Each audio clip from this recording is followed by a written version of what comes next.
So we're back at the BIOS. I'm going to go through the BIOS and just look at all the settings and things. But before I do that, I'm going to update the BIOS.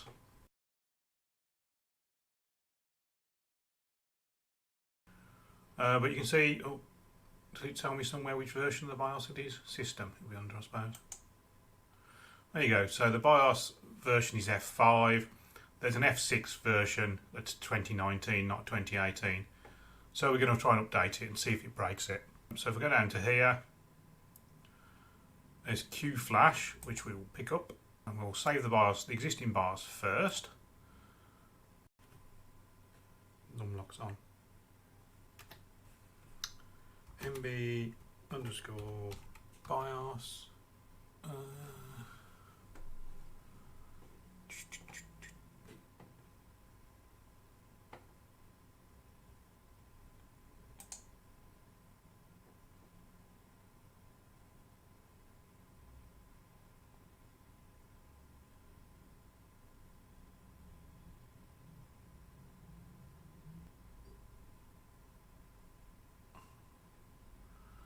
Back, I guess. Try again. This time we'll update the BIOS.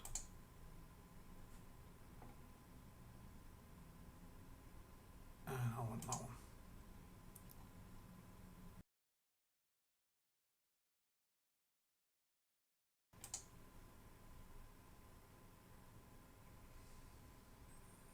Well, I'm not entirely sure what that means, but I'm going to go for the intact one. I can cope with this taking its time.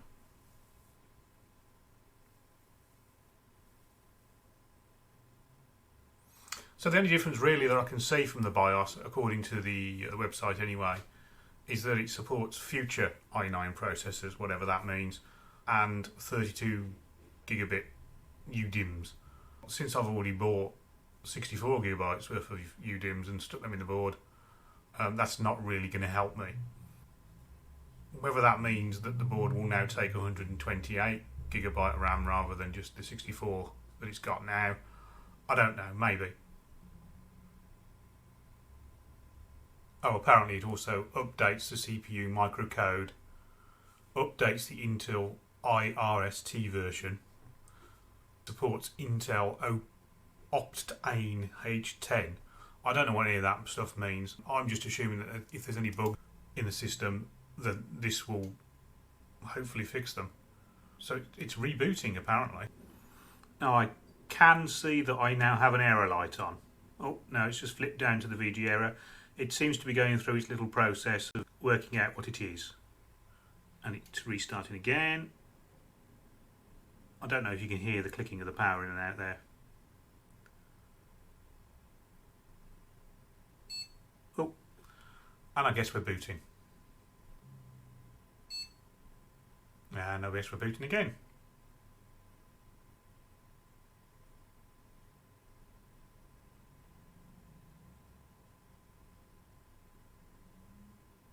And we're back.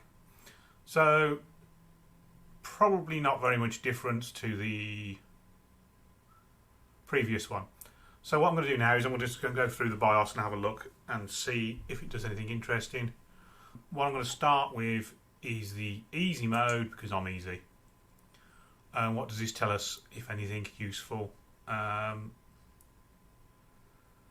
It does tell us the new version of the BIOS just here. The processor, what speed it's running at. You can see the memory. XMP disabled. Oh, XMP profile 1. I think I've just switched that over to something interesting. We can see the CPU temperature. This is all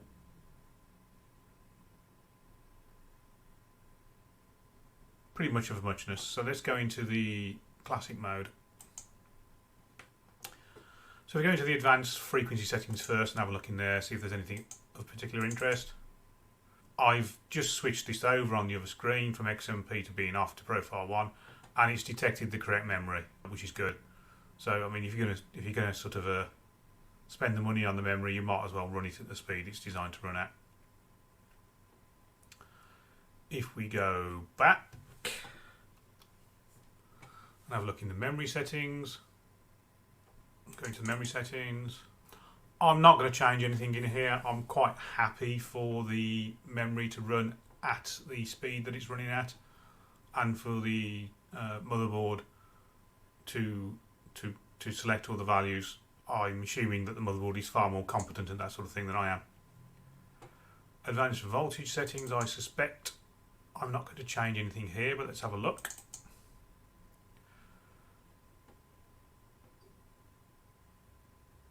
Yeah, auto's fine for that. I don't know what they are. I'm most certainly not going to be changing the core voltages of the processor.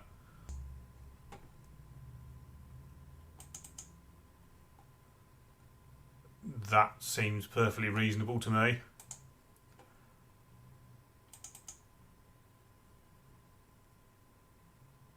Yeah, that's fine. Again, why would I mess around with these things? So if we go down to PC health status, this is something that I actually did change when I first booted it up. I changed it from the reset case open status. The case open was yes, and I reset it. I don't know exactly what BIOS is doing with the case open setting, or indeed even how it knows the case is open, but it isn't anymore, so I changed it.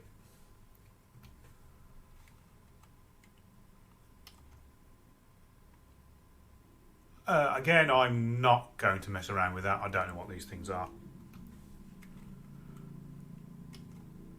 Now, you'll notice on the previous video that I put out, I did comment on the temperatures and the airflow in the case.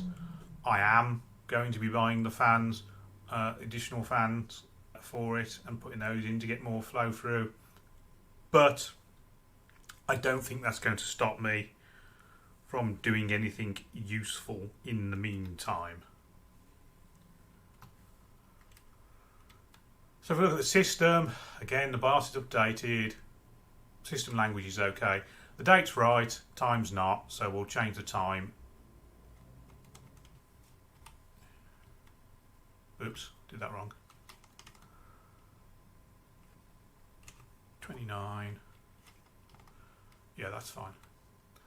So in BIOS, numlock state, I'm actually going to turn that off because this is a shortened keyboard that I'm using, and it's actually quite irritating to have the numlock on with that, because yeah, you know. I'm okay with the logo appearing. Now fast boot's an interesting one. What that does is it just basically doesn't then do any of its normal checks when it starts up. And you don't get presumably you don't get the logo either. However, I'm not going to change that. And the reason why I'm not going to change it is because I'm going to be running Linux on the computer, and the software that then enables you to do the changes to the BIOS is Windows based. Which means that if I put this on, I won't be able to get into the BIOS unless I reset it. And I don't really want to reset the BIOS every time I want to make a change in there. It's not that important that it's 5 seconds faster booting up. I'm going to change the mouse speed in here to twice the speed because this mouse is very sluggish. I don't know what these are. I don't think I need to enable them or not enable them. I'm going to leave well alone.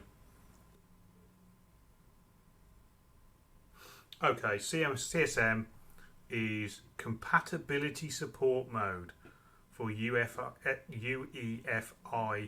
boot process. That's fine, it can keep that there. I'm not going to put on the Pixie boot. There is no boot to network option on my network at home. Why? So it's just going to waste time if I enable that. Storage boot option control, UEFI, other devices, yeah, that's fine. It's a modern computer. So I'm not going to set an administrator password on the BIOS or a user password on the BIOS, simply because I don't see any point. It's straightforward enough to reset the BIOS using the jumper on the motherboard, and if somebody has physical access to the computer in order to do that, then why bother? Nothing you can do to stop somebody resetting the administrator password. You cannot lock out. You can't lock it out. Peripherals. Right. Initial display output PCIe slot 1. There's nothing in PCIe slot 1. Maybe I should change it to that. IGFX is obviously integrated graphics, so I'm going to set it to that. There is no graphics card in the computer, so it's fine using the onboard stuff. Onboard LAN controller, yes, we'll leave that on. So the easy RAID settings, these are for setting up RAID for the UEFI BIOS. There's also built in somewhere legacy BIOS for setting up the RAID for legacy systems. I will probably be using the UEFI version here because that is obviously modern technology. Whether or not I can get it working or not is a different matter. LEDs in system power on state. Well, I'm going to turn those off actually. I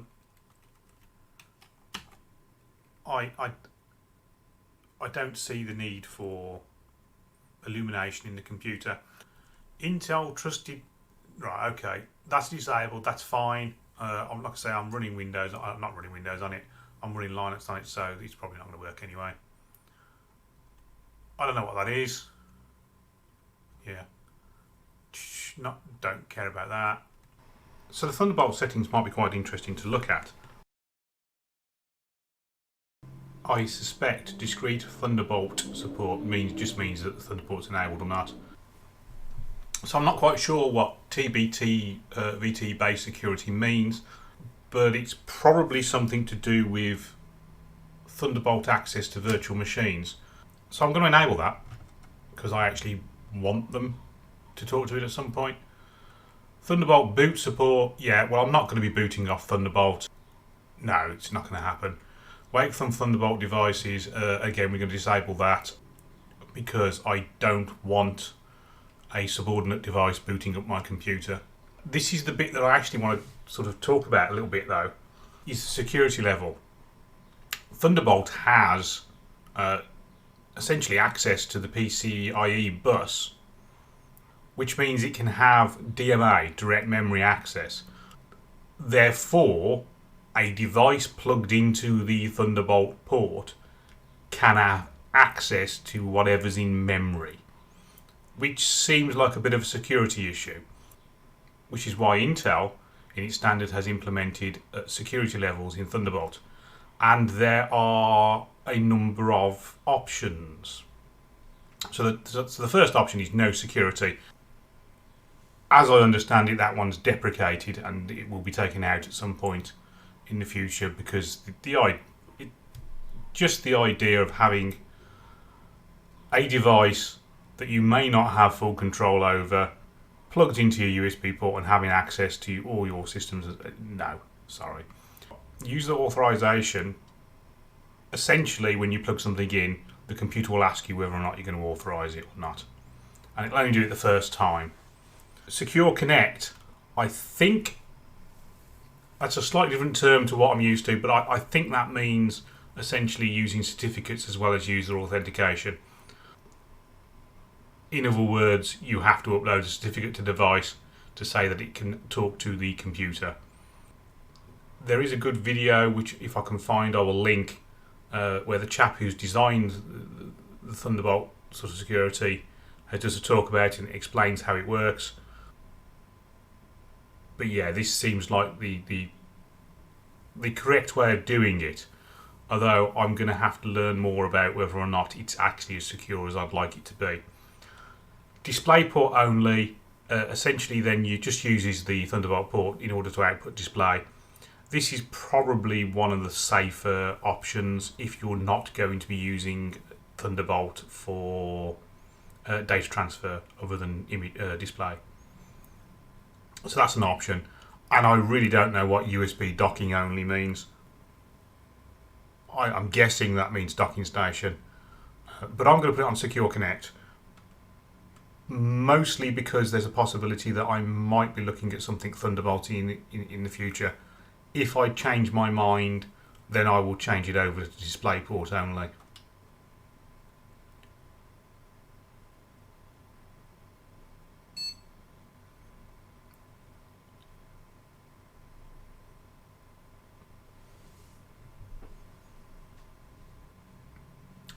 Okay.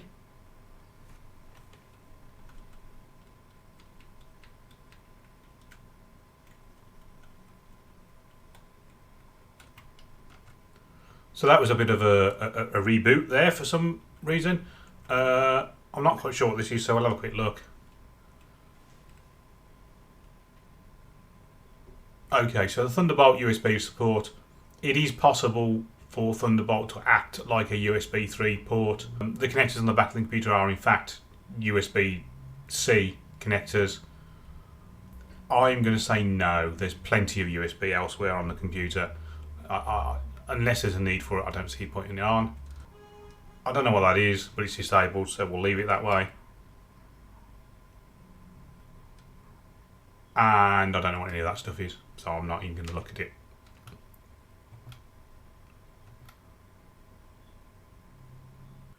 Trusted computing. Oh, right. So even if I did want to use TPP or TPM, there isn't a module installed. USB configuration. Well, your guess is as good as mine. What I'd want to tweak in there. Network stack disabled. Back to the manual, I think, for this one. Network stack. Disables or enables booting from the network to install GTP format OS. Yeah, that's fine, disabled. We're not going to be doing that.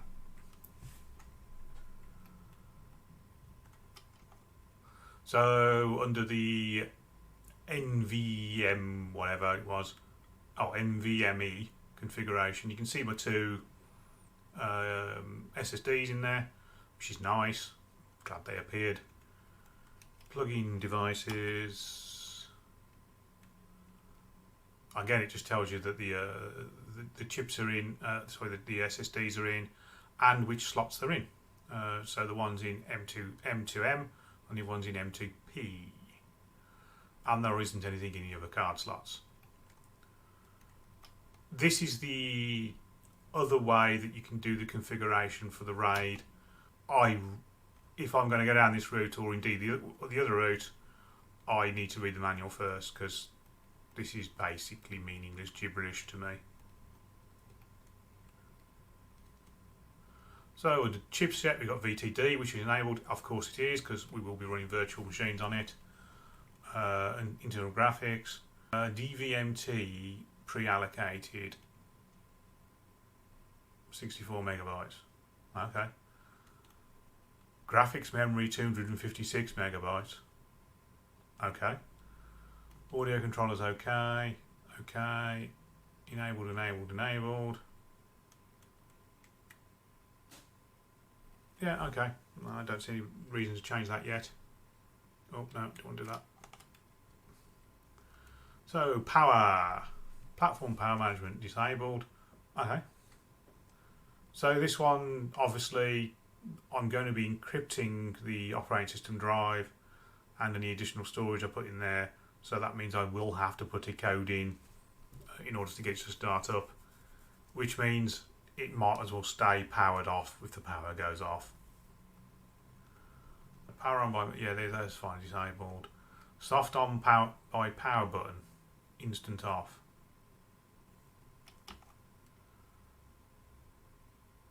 Oh, fine. Resume by alarm. This is quite good. You can set an alarm on it to boot up automatically. That could be fun. CEC 2019 ready. Allow the system to adjust power consumption when it is in a shutdown, idle or standby state. in order to comply with the CEC California Energy Commission 2019 standards. Default is disabled. Well, I don't live in California, so yeah, that can stay disabled. RC6 Render Standby allows you to determine whether to let the onboard graphics enter standby mode to decrease power consumption. I'm going to disable that because I am using the onboard graphics and I don't want anything weird happening. So I'm going to save and exit at that point.